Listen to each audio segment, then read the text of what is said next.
Hello everyone, मेरा नाम कशिश है। मैं वीएमएमसी सत्ताजन का स्टूडेंट हूँ। अब यार आप लोगों को एक बार फिर से बता देता हूँ कि जो हम आपको रिवीजन शीट्स और प्रीवियस ईयर एनालिसिस प्रोवाइड कर रहे हैं उसका मतलब ये नहीं है कि हाँ यार हमने आपको प्रोवाइड कर दिया कि रिवीजन शीट में बता दिया कि ये इंपॉर्टेंट टॉपिक्स है, प्रीवियस ईयर एनालिसिस में दिखा दिया कि हाँ इसमें से ये क्वेश्चन आए हैं तो आप सिर्फ वही पढ़ना शुरू कर दो। उसके अलावा जो बेस बनाती चीज़ें आपकी एनसीईआरटी होगी बायो में या आपके नोट्स होंगे फिजिक्स केमिस्ट्री में, तो आप उन्हें पढ़ना छोड़ दो। उसका मतलब ये बिल्कुल नहीं है। उसका जो मोटिव है वो सिर्फ आपको गाइड करने का है कि हाँ आपको पता चले कि जो आपको अपना ध्यान डाइवर्ट करना है वो इन चीज़ों के ऊपर करना है। चांसेस हैं कि इनमें से क्वेश्चन इस बार भी रिपीट होएगा। आपका टाइम सेव होए कि जब आप रिवीजन करने बैठ रहे हो तो आपको सिर्फ वही चीज़ें पढ़नी है, पर इसका मतलब ये नहीं है कि जब आप पहली बार पढ़ रहे हो तो पहली बार बाकी चीज़ें बिल्कुल छोड़ ही दो। ऐसा मत करना। अपने आप एक बार सारी चीज़ें पढ़ना, फिर जो हमने आपको रिवीजन शीट प्रोवाइड करी उसमें पॉइंट्स अपने ऐड करना। तो जितनी आप सेल्फ मॉडिफिकेशन करोगे ना उसमें यार उतना आपको मज़ा आएगा वो वाली चीज़ें पढ़ने में, क्योंकि आपको लगेगा कि हाँ ये मैंने ही बनाई है। किसी और की बताई हुई चीज़ें पढ़ने में वो मज़ा नहीं आता है। तो ट्राई करो जितनी ज़्यादा मॉडिफिकेशन अपने आप से कर सको उसमें करो, ज़्यादा भी मत करना पर जितनी कर पाओ। ठीक है यार, वो सारी चीज़ें आप अच्छे से पढ़ोगे आपके नीट डेफिनेटली अच्छा होने वाला है। तो यही थी बात यार, आपका बता दी मैंने रिवीजन शीट्स और आपके जो प्रीवियस ईयर एनालिसिस हम प्रोवाइड कर रहे हैं उसका मोटिव क्या आपके लिए। दूसरा फिर हम आज के चैप्टर की बात कर लेते हैं यार। आज का हमारा चैप्टर है ऑर्गेनिज्म एंड पॉपुलेशंस, इकोलॉजी का चैप्टर है। अब सबसे पहले बात कर लेते हैं कि इसमें से कहाँ से क्वेश्चन सबसे ज़्यादा आए हैं। सबसे पहले आपका पॉपुलेशन एट्रीब्यूट्स। पॉपुलेशन एट्रीब्यूट्स में आपके वही पिरामिड्स आ गए, एक्सपैंडिंग डिक्लाइनिंग वाले, स्टेबल पिरामिड जो आपकी पॉपुलेशन को बताते हैं कि पॉपुलेशन कैसे नेशन की है, कैसा डेवलपिंग स्टेट में नेशन आपका डेवलप्ड हो गया या फिर रिग्रेस हो रहा है आपका, ये सारी चीज़ें पता चलती हैं। उसके बाद आपके birth rate, death rate, mortality, natality, ये सारी चीज़ें आपको पता ही होंगी। ये सब पढ़ना है आपको यार, इसमें से क्वेश्चन आते हैं। उसके बाद आपके पॉपुलेशन इंटरेक्शंस आ जाता है। पॉपुलेशन इंटरेक्शंस में वही मेन चीज़ें हैं आपका म्यूचुअलिज्म हो गया, प्रेडेशन हो गया, कंपटीशन हो गया, अमेंसलिज्म, कमेंसलिज्म, ये सारी चीज़ें। इसके एग्जांपल्स जितने एनसीईआरटी में दिए हैं एटलीस्ट वो आपको अच्छे से होने चाहिए। कौन से इंटरेक्शन में किसका बेनिफिट होता है, किसका लॉस होता है, किसको कोई फ़र्क नहीं पड़ता, ये सारी चीज़ें आपको अच्छे से आनी चाहिए। फिर आपका एनवायरमेंटल डिस्ट्रीब्यूशन आ जाता है। एनवायरमेंटल डिस्ट्रीब्यूशन में आपके जो चैप्टर के इंट्रोडक्शन में चीज़ें दी हैं वो सारी आपकी कवर हो जाती है यार। जितने भी पिक्टोरियल प्रेजेंटेशन दी है ट्रॉपिकल रेन फॉरेस्ट की होगी या बाकी सारी चीज़ों की, जो स्टार्टिंग में एक आपका डायग्राम दिया है डिस्ट्रीब्यूशन बताते हुए आपका टेम्परेचर और जो आपका वाटर का जो आपका रेन का होता है उसका डिस्ट्रीब्यूशन दिया हुआ है, वो पढ़ लेना अच्छे से यार। बाकी कंफर्मर्स, रेगुलेटर्स, ये सब है, ये सारी चीज़ें आपको इसके अंदर जो चैप्टर का इनिशियल पार्ट है उसमें मिल जाएगी एनवायरमेंटल डिस्ट्रीब्यूशन में। तो वहाँ से ये सारी चीज़ें आपको पढ़नी है यार। ग्रोथ कर्व पढ़ लेना अच्छे से, जो 2 टाइप की ग्रोथ कर्व दी हुई है। ठीक है, अब क्वेश्चंस पे चलते हैं यार। 2006 से लेकर 2018 तक 40 के करीब क्वेश्चंस आए हैं। क्वेश्चन देखते हैं। सबसे पहला क्वेश्चन नीट 2018 में है, पॉपुलेशन इंटरेक्शंस पे आया है, एमेंसलिज्म पे।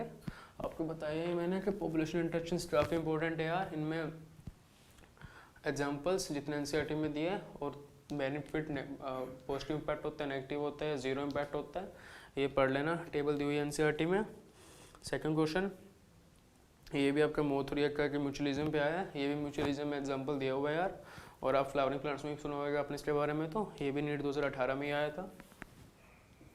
नेक्स्ट आपका क्वेश्चन नंबर 3 नाइश पे आया नीट 2018 में। ये भी एनसीईआरटी में लाइन दी हुई है यार, पढ़ लेना। नेक्स्ट आपका क्वेश्चन नंबर 4 नेटलिटी की डेफिनेशन पूछी हुई है, नीट 2018 में ही आया है। नेटलिटी बर्थ रेट होता है, आपको पॉपुलेशन एट्रीब्यूट से मिल जाएगा और वैसे आपको पता ही होगा पहले से। फिर आपका माइक्रोराइजा पे आ गया। माइक्रोराइजा म्यूचुअलिज्म शो करते हैं। ये तो काफ़ी चैप्टर्स में सुनते हैं यार, प्लांट किंगडम में भी पढ़ते हैं इसके बारे में, बायोलॉजिकल क्लासिफिकेशन में भी पढ़ते हैं, तो ये तो आपको याद होना ही चाहिए। ये आया था नीट 2017 के अंदर। नेक्स्ट आपका क्वेश्चन नंबर 6 ये आपका लॉजिस्टिक ग्रोथ कर्व पे क्वेश्चन आया नीट 2017 में। ये एनवायरमेंटल डिस्ट्रीब्यूशन जहाँ आपको दी हुई है स्टार्टिंग में आपको मिल जाएगी यार। नेक्स्ट आपको question number 7 plants is produce characteristic pneumatophores and show vivipary belong to halophytes NEET 2017 में। ये आपने जो आपका फ्लावरिंग प्लांट्स वाला चैप्टर है उसमें दिया हुआ है। और या फिर उसमें भी मिल जाएगा आपको, मॉर्फोलॉजी में भी नोटिफिकेशंस ऑफ रूट में दिया हुआ है, ये पढ़ लेना यार वहाँ से। Question number 8, which of the following is correct for are related species. ये क्वेश्चन आप पढ़ लेना, इसमें से याद कर लेना यार, ये एनसीईआरटी में नहीं दिया हुआ था, एक्सट्रोशन आ गया था ये नीट फेस 2016 के अंदर। नेक्स्ट आपका क्वेश्चन नंबर 9, ये पॉपुलेशन इंटरेक्शन भी आया, सीधे सीधे पूछा हुआ है इसमें, तो साइन दिखा गया डायरेक्टली, ये भी आपका नीट फेस 2016 में आया था। नेक्स्ट आपका है question number 10, which the following is correctly matched. ये तो जनरल चीज़ें उठाई हुई हैं सारी, इन सब में से उठाई हुई हैं, ये भी आपका इजीली हो जाना था, ये आया था नीट फेस 2016 में। नेक्स्ट आपका है क्वेश्चन नंबर 11, ये आपका ग्रोथ कर्व्स पे आया है, ये चैप्टर के स्टार्टिंग में दी हुई है यार, ये पढ़ लेना, ये भी आपके नीट 2016 में ही आया था। नेक्स्ट आपका question number 12, association of individuals of different species in living in same habitat and having functional interactions is.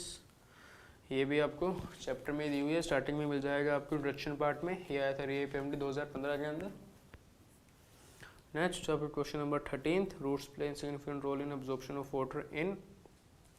ये आपको मॉडिफिकेशन रूट्स पे क्वेश्चन आया, जनरल इकोसिस्टम के स्टार्टिंग में, जनरल ऑर्गेनिज्म पॉपुलेशन ये चैप्टर का आप स्टार्ट करोगे तो वहीं पे दिया हुआ है, अब वहाँ से पढ़ लेना, रीएपीएमडी 2015 में। नेक्स्ट आपका question number 14, in which of the following interactions both partners are adversely affected. ये भी आपके पॉपुलेशन इंटरेक्शंस भी आया, ये आया था रीएपीएमडी 2015 के अंदर। नेक्स्ट है आपका question number 15, the following graph shows change in two population of herbivores in a grassy field, a possible reason for this changes are. Generalized question है, आपको ग्राफ देख के समझ आ जाएगा, ये आया था रीएपीएमडी 2015 में।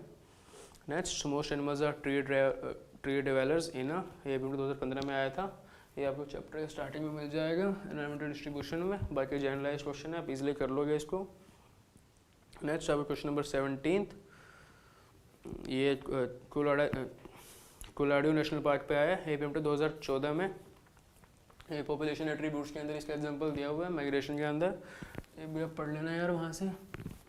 नेक्स्ट क्वेश्चन नंबर 18, ये फिर से एसोसिएशन पे आएगा, तो ज़्यादातर क्वेश्चन एसोसिएशन पे ही आ रहे हैं, ये आया था नीट 2000, ये आया था आपका नीट 2013 के अंदर। नेक्स्ट क्वेश्चन आपका क्वेश्चन नंबर 19, ये आपका पॉपुलेशन एट्रीब्यूट्स पे आ गया, इमिग्रेशन, इमिग्रेशन, मोर्टेलिटी, नेटिलिटी, जनरलाइज चीज़ें यार, ये आप इजीली प्लस माइनस करके निकाल लोगे, ये आया था नीट 2013 में। नेक्स्ट आपका question number 20, cascade is an example of ectoparasitism, फेसिव इंटरेक्शन भी आया, ये आया था एबीएमटी मींस 2012 के अंदर। नेक्स्ट आपका question number 20, people who migrate, ये आपके अडोप्टेशन पे आया, ये भी पॉपुलेशन के अंदर ही, पॉपुलेशन एट्रीब्यूट्स के अंदर ही दिया हुआ है आपका, ये आया था एपीएमटी प्रीलिम्स 2012 में। नेक्स्ट आपका क्वेश्चन नंबर 22, ये आपका ग्रोथ कर्व पे आया, ये भी आपको 2012 में ही आया था। नेक्स्ट आपका क्वेश्चन नंबर 23, ये भी आपका चैप्टर के स्टार्ट में दिया हुआ है, ये भी 2011 के अंदर ही आया था, जनरल इंट्रोडक्शन पे आया। नेक्स्ट आपका क्वेश्चन नंबर 24, ये पैरासिटिज्म पे आया आपका, ये एबीएमटी 2011 के अंदर स्टेटमेंट्स दी हुई है जनरल पैरासिटिज्म की। नेक्स्ट आपका क्वेश्चन नंबर 25, ये अडोप्टेशन पे आ गया फिर से, ये आया था 2011 के अंदर।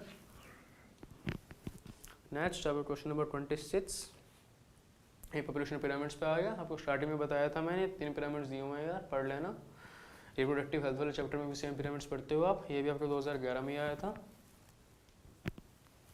नेक्स्ट आपका क्वेश्चन नंबर 27, ये वही एनसीईआरटी का ग्राफ आ गया, चैप्टर स्टार्ट में दिया हुआ है आपका कंफॉर्मेंस, रेगुलेटर्स, पार्शियल रेगुलेटर्स, वहाँ से पढ़ लेना है इसको, इंपॉर्टेंट ग्राफ याद कर लेना। नेक्स्ट आपका क्वेश्चन नंबर 28, ये आपके पॉपुलेशन इंटरेक्शंस पे हैं सारे पॉइंट्स, ये एपीएमटी 2010, ये भी पढ़ लेना यार। नेक्स्ट आपका क्वेश्चन नंबर 29, ये आपके पॉपुलेशन एट्रीब्यूट्स हैं सारे, पता ही होंगे आपको, पढ़ लिए होंगे, ये एपीएमटी 2010 में आया था ये। नेक्स्ट आपका क्वेश्चन नंबर 30, ये जनरलाइज प्रेडिक्शन की स्टेटमेंट्स है, ये भी एनसीईआरटी से हैं सारी, तो ये भी आपको हो जाएगा, ये आपको 2010 में ही आया था। नेक्स्ट आपका क्वेश्चन नंबर 31, ये जनरलाइज स्टेटमेंट्स है, ये भी आपको इजीली होने वाला है, एबीएमटी 2008 में आया था। नेक्स्ट क्वेश्चन नंबर 32, ये भी चैप्टर इंट्रोडक्शन पार्ट में से आया है, एपीएमटी 2008 के अंदर। नेक्स्ट आपका क्वेश्चन नंबर 33, ये अडोप्टेशन पे आया आपका, ये भी आपका एपीएमटी प्रीलिम्स 2008 के अंदर ही आया था। नेक्स्ट आपका question number 34, if the mean and the median pertaining to a certain rate of population are of same value, the following is most likely to occur. ये भी आपके पॉपुलेशन एट्रीब्यूट्स पे आया, APMT प्रीलिम्स 2007 के अंदर. Next, our question number 35. The population of insect species shows an explosive increase in numbers during rainy season, followed by the disappearance at the end of the season. What does this show? ये आपका growth curve पे आया, ये भी आपका question हो जाएगा. Next, our question number 36. ये आपका है geometric distribution of represented is a characteristic of population attributes में से ही है. ये 2007 में आया था. Higher density development population in area can result in intraspecific competition. ये आपकी population interaction से आज पता चल रहा है आपको. जनरलाइज क्वेश्चन ही है. ये APMT प्रीलिम 2007 में आया था. Next, our question number 38. ये फिर से निश पे आ गया आपका. ये भी 2006 के अंदर आया. फिर अगला क्वेश्चन आपका माइग्रेशन. एग्जांपल्स दिए हुए हैं इसके. बाकी तीनों एग्जांपल्स आप याद कर लेना यार, क्योंकि एक बार पूछे हुए हैं तो चांस नहीं दोबारा भी दे दें. APMT 2006 में. नेक्स्ट, फिर आपका फॉर्मूला पूछो सीधा सीधा एक्सपोनेंशियल ग्रोथ कर्व का. ग्रोथ कर्व तो आपको पढ़नी है. तो ये सारे क्वेश्चंस आए हैं यार, तो इससे यही क्लियर हो रहा है. तो ज़्यादातर क्वेश्चंस आए हैं वो आपके एडोप्टेशन से आ रहे हैं, बाकी इंट्रैक्शन से. और जो चैप्टर इंट्रोडक्शन पार्ट में दिया हुआ सारा डिस्ट्रीब्यूशन, इसमें आपका कंफर्मर्स, रेगुलेटर्स, ये सब आ जाता है. यूरी हेलेन, स्टर्नोहेलेन, यूरी थर्मल, स्टर्नोथर्मल, और जितने भी चैप्टर के अंदर ग्राफ दिए हैं, पॉपुलेशन ग्रोथ कर्व्स हो गए, वो सारे पढ़ लेना है. मेजर क्वेश्चन इनमें से आते हैं. उसके अलावा जो क्वेश्चन आए वो जनरलाइज आए हैं, जो आप बाकी के चैप्टर्स में आपने पढ़े होंगे उनसे रिलेट कर सकते हो. तो स्कोरिंग चैप्टर है यार, ये इजी क्वेश्चन ही आए हैं. तो फिर वही बात बोल रहा हूँ आपको, जितने भी आपके स्कोरिंग एरियाज हैं उन पे ध्यान दे लो यार. हार्ड पार्ट आपका बाद में कवर अप हो जाएगा, उन पे भी आपको टाइम देना है, ये नहीं उस पर टाइम नहीं देना. पर जो आपका स्कोरिंग है, जो आपका स्ट्रॉन्ग पार्ट है, इजीली स्कोर कर सकते हो, उन पे ध्यान दे लो. अगर उसमें आप अच्छा स्कोर करवाओगे तो हार्ड वाले में दो या तीन क्वेश्चन एक्स्ट्रा करते हो जाएंगे, तो कोप अप हो जाएगा इजीली आपका. ठीक है यार, all the best, thank you.